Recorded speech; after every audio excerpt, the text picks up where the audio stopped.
Kalau tekad kuatkan hati, negeri ini memanggilmu kawan. Belajar Assalamualaikum warahmatullahi wabarakatuh.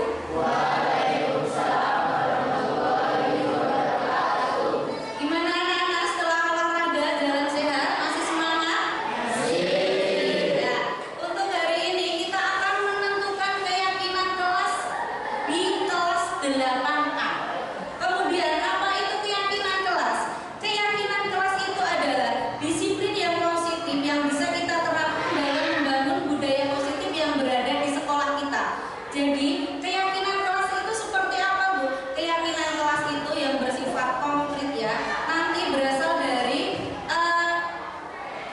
universal dari diri kalian sendiri, bukan dari guru. Tapi kebajikan, nilai kebajikan apa yang akan kalian tuliskan? Nanti adalah tata caranya.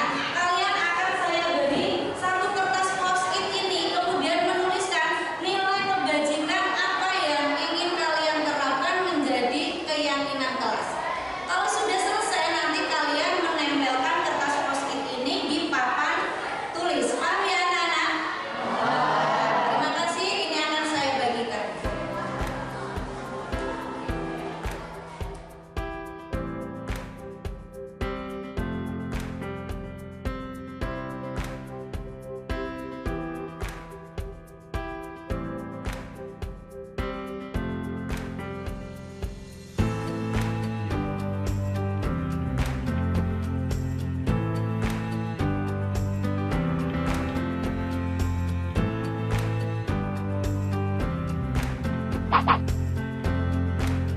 Sudah selesai anak-anak?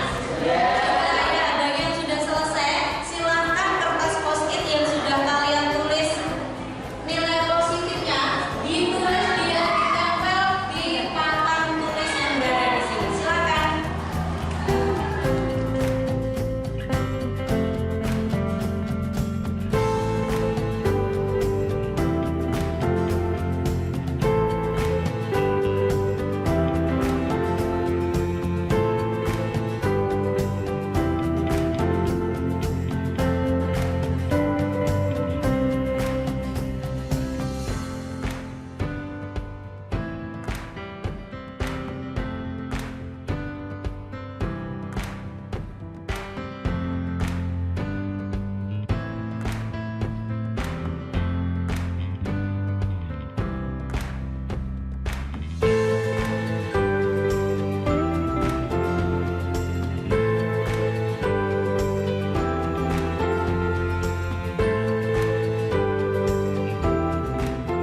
Terima kasih anak-anak. Sekarang kita nanti akan menentukan keyakinan kelas yang sudah kalian tuliskan.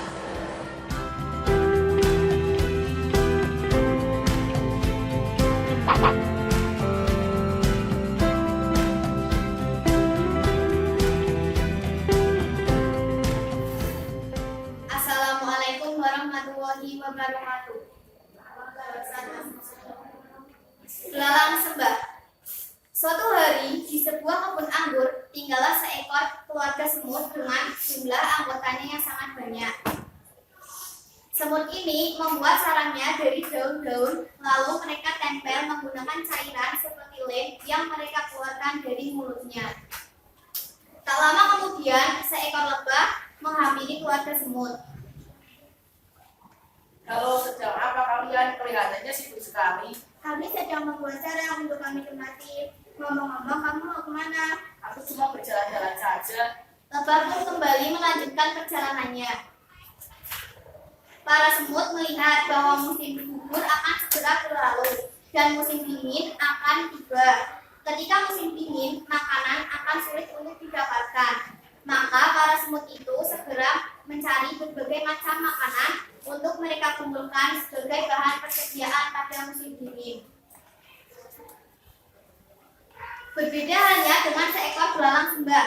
Belalang sembah memiliki mata yang besar dan tangan yang panjang. Mereka sering hidup di pohon-pohon, seperti halnya para semut. Ketika musim dingin akan tiba, belalang sembah hanya berlatih menari.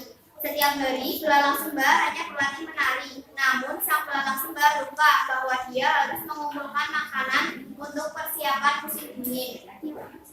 Suatu hari, sang belalang sembah menari di dekat sarang semut. Dia menari dengan sangat anggun. Gerakan tangan dan badannya yang pelan dan lembut membuat tariannya mengagumkan. Para semut melihat sang belalang sembah menari. Namun mereka tak menghiraukan tarian indahnya itu, karena mereka memiliki tugas yang sangat penting. Sang belalang yang sedang menari melihat para semut berjalan dengan membawa makanan untuk dibawa ke sarangnya.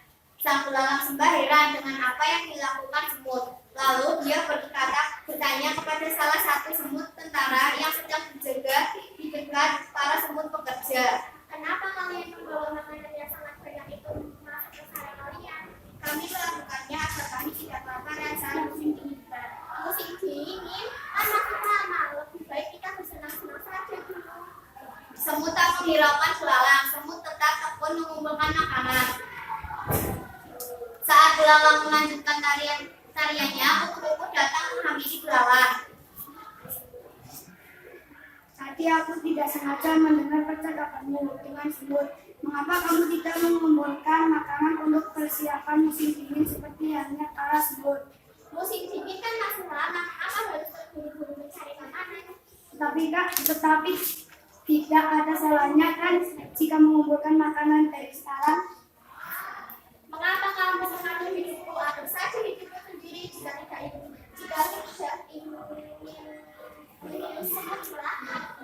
Kupu-kupu pun meninggalkan belalang. Musim dingin tiba, belalang belum sempat mengumpulkan makanan karena sibuk menari. Belalang kelaparan dan lari ke rumah semut.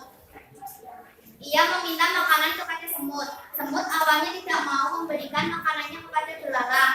Belalang pun kembali bugar dan dia berjanji untuk dapat mengelola waktu dengan baik sehingga tidak berakibat buruk.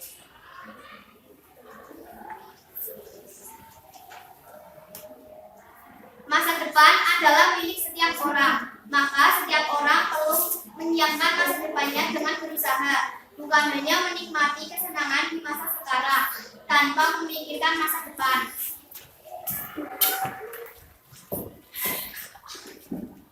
Sekian dari kami, terima kasih. Wassalamualaikum warahmatullahi wabarakatuh.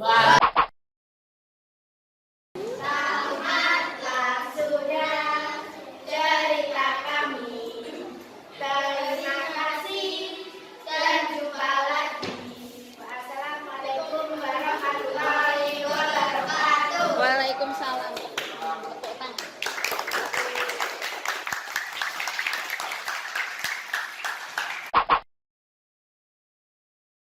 Ketika di sebuah hutan rimba, tinggallah berbagai hewan seperti gajah, rubah, kelinci, kera, dan singa sang raja hutan. Tapi sang raja hutan sudah sangat tua. Dia sudah tidak bisa lagi memburu hewan-hewan untuk mangsanya. Suatu hari dia mengadakan pertemuan dengan semua hewan di hutan dan berkata, "Singa semua, aku sudah tua sekali, jadi jangan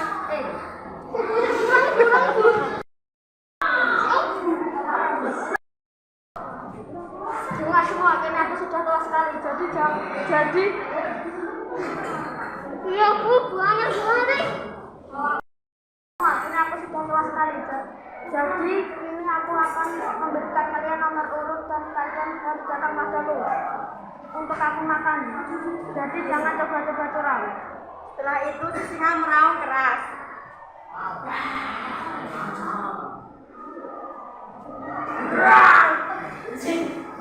Sehingga semua hewan mengaku setuju. Hari-hari berikutnya semua hewan mendapat nomor urutnya. Anakku, hari ini adalah giliran ibu untuk mati. Dan kau akan sebatang kara, jadi tetaplah tenang. Jangan khawatir ibu, hari ini aku yang akan menggantikan ibu. Begini bu, aku ini adalah kelinci kecil, ini pertaruhan. Aku akan mengubah kebiasaan burung sisinya. Baiklah mak, hati-hati, dia raja hutan. Tentu saja. Kelinci mulai berjalan. Di tengah jalan dia bertemu seekor kera yang mirip manusia.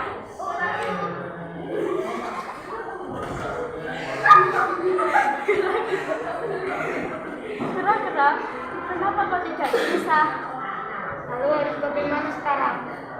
Begini, aku ini kelinci kecil, ini adalah pertaruhan. Aku akan mengubah kebiasaan buruk singa. Begitu kan?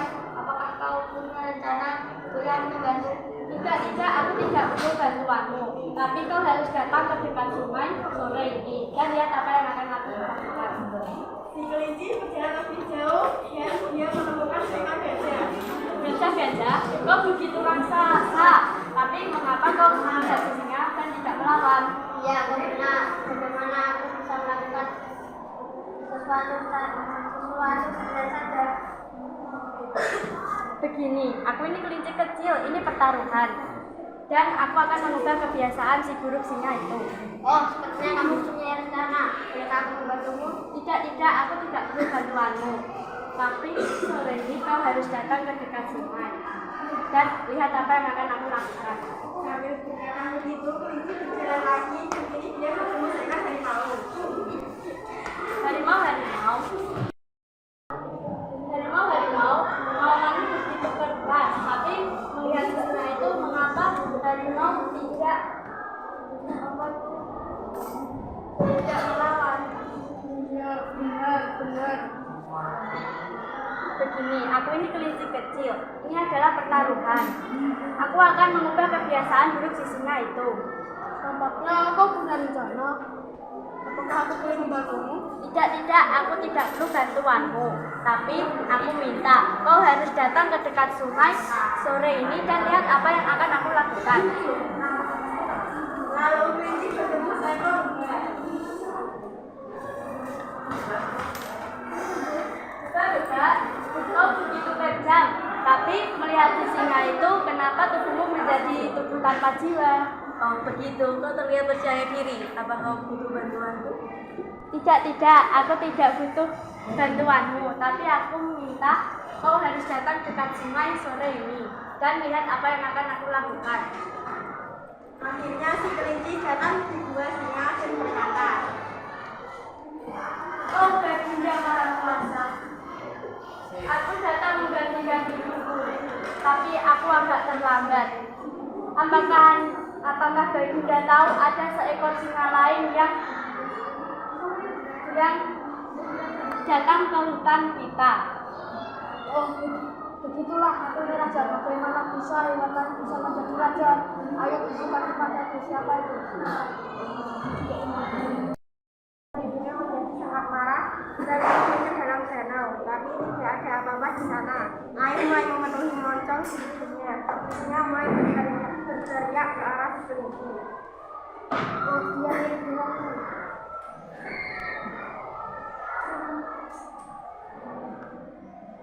Selamatkan aku.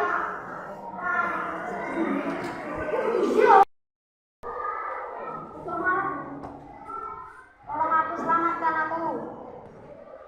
Kenapa aku harus menyelamatkanmu? Kau akan membunuh kami semua. Daripada itu, kau saja yang mati. Lalu semua hewan itu. Zaman dahulu hiduplah dua binatang di hutan yang luas. Binatang itu ialah kelinci dan siput.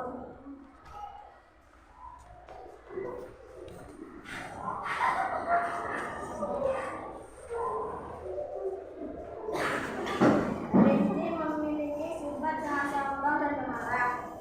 Bahkan sang kelinci sering meremehkan hewan-hewan lain ketika ia jalan-jalan di sekitar hutan. Kelinci itu bertemu sang siput yang berjalan dengan lambatnya. Kelinci itu berkata,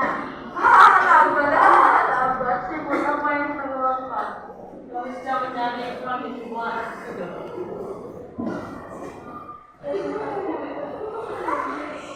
kelinci tersebut marah-marah karena ia berpikir sang siput hanya terpaksa mencari penghidupan. Siput berusaha menjelaskan maksud dari jawaban kelinci. Just move your body, listen to the music, sing oh yeah, oh. Just move your body, go ahead, go crazy. Anyone can do it, sing oh yeah, oh. Show the world you got that fire. Feel the rhythm getting louder.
Assalamualaikum warahmatullahi wabarakatuh.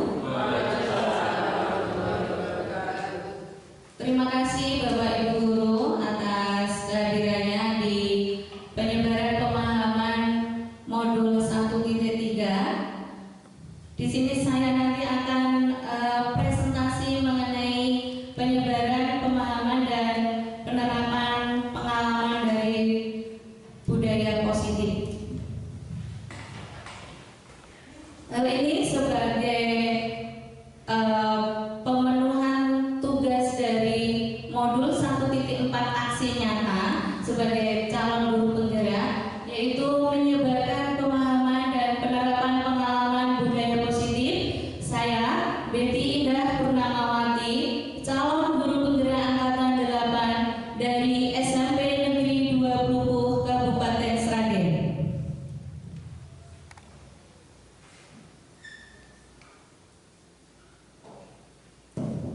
Inti budaya positif ada 8, Bapak Ibu.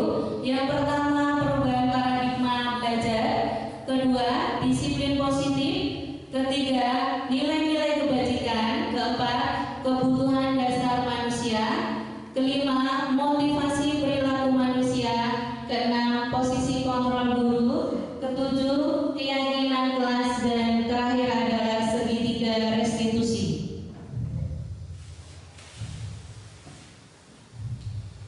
Yang pertama, pembelajaran dengan paradigma baru. Perencanaan pembelajaran dalam pembelajaran paradigma baru harus berdasarkan prinsip yang mempertimbangkan proses perkembangan peserta didik terhadap capaian kompetensi. Oleh sebab itu, pembelajaran yang dirancang harus memenuhi kebutuhan dan karakteristik beragam dari masing-masing peserta didik agar proses belajar pun menjadi lebih bermakna. Salah satu hal yang cukup menarik perhatian yang diusung dalam pembelajaran paradigma baru adalah penerapan profil belajar Pancasila sebagai acuan kebajikan sistem pendidikan. Pasti Bapak Ibu Guru pernah mendengar pembelajaran yang berpusat pada murid dan juga pembelajaran yang berpusat pada guru. Apakah perbedaan dari kedua tersebut? Ada Bapak Ibu Guru yang berkenan memberi pendapat? Pembelajaran berpusat pada guru dan pembelajaran yang berpusat pada murid. Ya, terima kasih Bu Purwati, dipersilakan.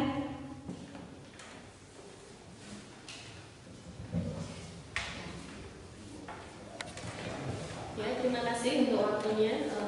Ini tadi pembelajaran perbedaan pembelajaran yang berpusat pada dan pembelajaran yang berpusat pada guru. Untuk pembelajaran yang berpusat pada murid itu adalah meningkatkan keaktifan siswa dalam pembelajaran. Mungkin itu. Sedangkan untuk pembelajaran yang berpusat pada guru adalah manajemen dan pengelolaan pembelajaran yang ditentukan sepenuhnya oleh guru. Mungkin itu saja Bu, terima kasih. Terima kasih jawabannya atas Bu Purwati tadi mengenai pembelajaran yang berpusat pada murid dan pembelajaran yang berpusat pada guru. Kemudian kita harus menerapkan profil pelajar Pancasila sebagai acuan kebijakan sistem pendidikan melalui profil pelajar Pancasila. Profil pelajar Pancasila kita ingatkan kembali. Yang pertama adalah beriman bertakwa kepada Tuhan dan berakhlak mulia. Kemudian berkebinekaan global, bergotong royong, kreatif, bernalar kritis, dan mandiri. Berkenaan dengan hal tersebut, di sekolah kita juga sudah ada tentang budaya positif. Di SMP Negeri 2 Pupuk banyak sekali budaya positif yang sudah ada, sudah kita terapkan. Apa saja Bapak Ibu guru budaya positif yang sudah ada di sekolah kita? Senyum, sapa, salam. Terima kasih Bu Irna. Senyum, sapa, dan salam. Adakah lagi? Ya. Sholat duhur berjamaah. Selanjutnya masih ada lagi di sekolah kita? Membaca Al-Quran sebelum pembelajaran. Terima kasih Bapak Ibu guru. Itu beberapa budaya positif yang sudah ada di sekolah kita SMP Negeri 2 Pupuk. Kira-kira budaya positif tersebut penting tidak? Sangat penting ya Bapak Ibu. Jadi budaya positif itu sangat penting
juga tidak pas menurut teori kontrol. Seharusnya kita kolaborasi atau konsensus untuk penciptaan pilihan-pilihan baru. Kita sepakati hal apa yang kalian lakukan, nanti konsekuensinya apa, kita bicarakan dengan anak-anak. Jadi tidak serta-merta Bapak Ibu guru sebagai penghukum saja. Yang berikutnya, model berpikir menang atau kalah. Kemudian teori kontrolnya, model berpikir menang-menang. Maksudnya ini adalah ketika ada anak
anak tersebut menyendiri. Mereka nanti merasa anak tersebut tidak diterima karena kurang kasih sayang. Di rumah ada permasalahan dengan keluarga misalnya, kemudian di sekolah juga tidak dipedulikan dengan teman-temannya. Ada kebutuhan dasar yang tidak terpenuhi. Yang ketiga adalah penguasaan. Contohnya adalah harga diri, keinginan untuk dianggap memimpin, berprestasi, diakui, didengar. Contohnya di kelas pasti ada salah satu anak atau mungkin malah beberapa anak yang menginginkan mereka selalu tampil di depan kelas, menginginkan dirinya untuk dikenal oleh bapak ibu guru ataupun teman-teman dekatnya. Mereka ingin diakui bahwa mereka mempunyai harga diri yang tinggi, mempunyai keinginan untuk dianggap untuk menjadi seorang pemimpin, bahwa akulah yang seharusnya memimpin dan berprestasi. Yang keempat adalah kebebasan berupa mandiri, memiliki pilihan, mencoba hal baru, mampu mengendalikan arah dirinya.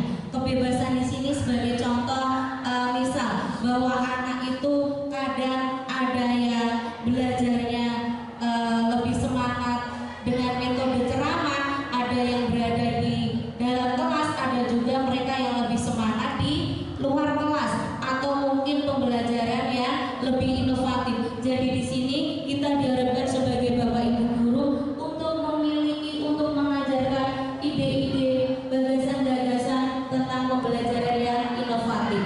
Yang kelima adalah kesenangan. Kesenangan di sini bermain humor, antusiasme, kemudian tertawa juga.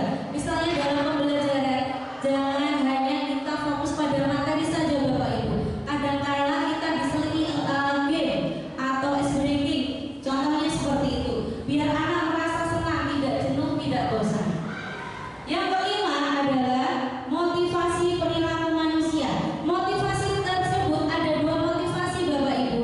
Yang pertama motivasi ekstrinsik, yang kedua motivasi intrinsik. Motivasi ekstrinsik berarti motivasi yang berasal dari luar, sedangkan motivasi intrinsik yang berada dalam diri sendiri. Yang ekstrinsik contohnya bagaimana? Untuk menghindari ketidaknyamanan atau hukuman, saya akan berangkat pagi biar tidak mendapat hukuman. Bukan karena diri sendiri, motivasi mereka sendiri, tapi karena takut oleh suatu hukuman. Yang kedua, untuk mendapatkan imbalan atau penghargaan dari orang lain. Misalnya saya akan belajar lebih giat lagi hanya untuk mengharapkan hadiah atau bingkisan dari bapak ibu guru. Ternyata hal tersebut bukanlah hal yang baik bapak ibu. Jadi kenapa? Karena itu adalah motivasi ekstrinsik. Ketika motivasi ekstrinsik itu tidak didampingi oleh bapak ibu guru, tidak adanya hukuman, tidak adanya hadiah, maka anak tersebut akan kembali lemah melakukan hal-hal yang tidak baik. Berbeda dengan motivasi intrinsik, untuk menjadi orang yang mereka inginkan dan menghargai dirinya sendiri dengan nilai-nilai yang mereka percaya. Jadi di sini nilai motivasi ekstrinsiknya tidak ada paksaan dari bapak ibu guru, melainkan dari diri mereka sendiri. Berikutnya, apabila ada suatu pelanggaran peraturan, tentunya ada sesuatu yang harus terjadi. Di sini ada hukuman, konsekuensi, dan restitusi. Untuk restitusi ini saya juga baru belajar bapak ibu. Di calon guru penggerak saya mendapatkan materi tentang restitusi. Dari hukuman dulu. Hukuman itu tidak terencana, tiba-tiba. Hukuman bersifat hanya satu arah saja dari bapak ibu guru.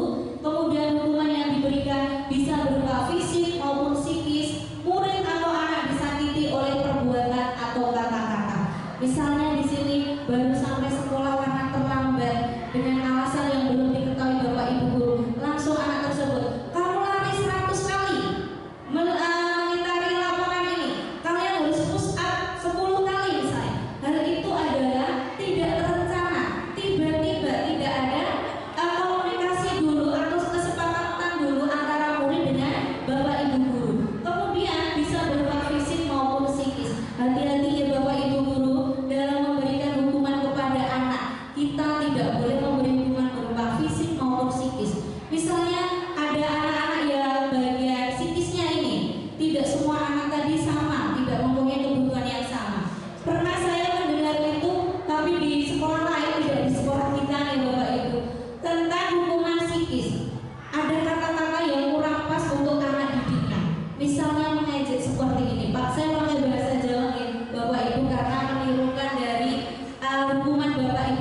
yang pernah saya dengar di sekolah lain.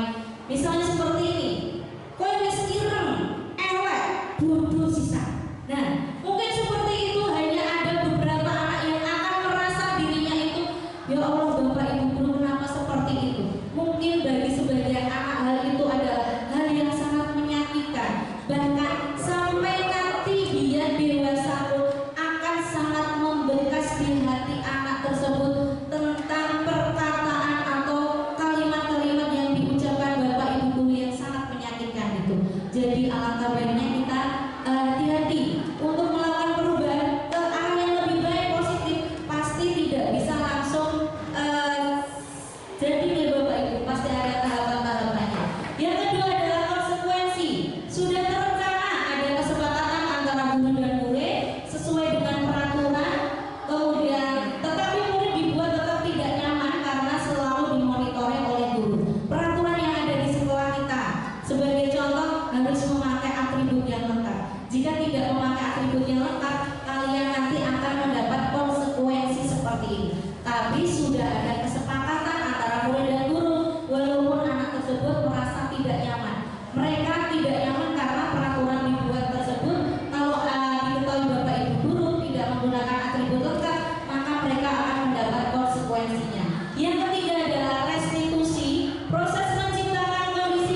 Kesel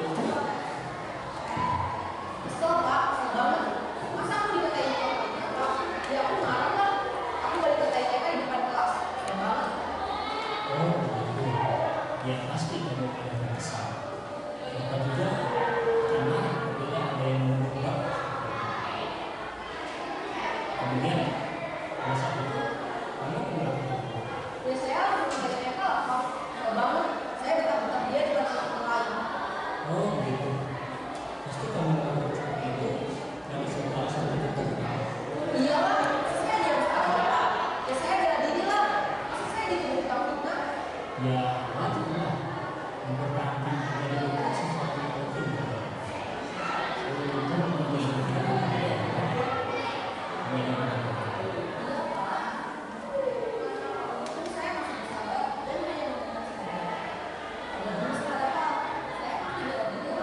ya pasti ya, tapi kamu memilih untuk tetap bertahan dan sabar.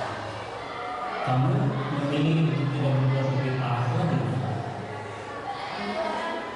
Nah, sekarang coba kita lihat lagi tindakan kamu yang mentang-mentang guys. Tindakan kamu itu kira-kira sesuai dengan keyakinan Mas atau prinsip kamu tidak? Enggak lah Pak. Capek Pak jadi pengarah.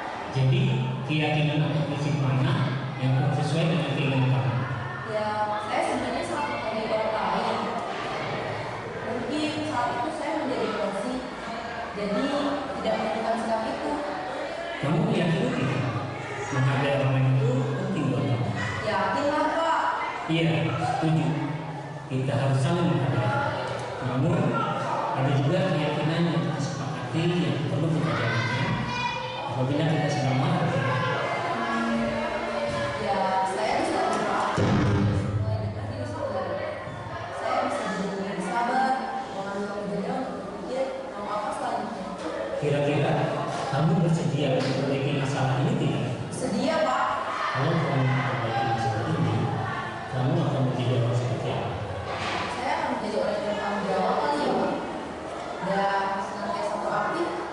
Iya, menurut kamu bagaimana rasanya menjadi orang seperti itu? Ya nyaman lah. Bangga bisa bersahabat. Baiklah kalau begitu. Yuk kita pikirkan bagaimana memperbaiki masalah ini.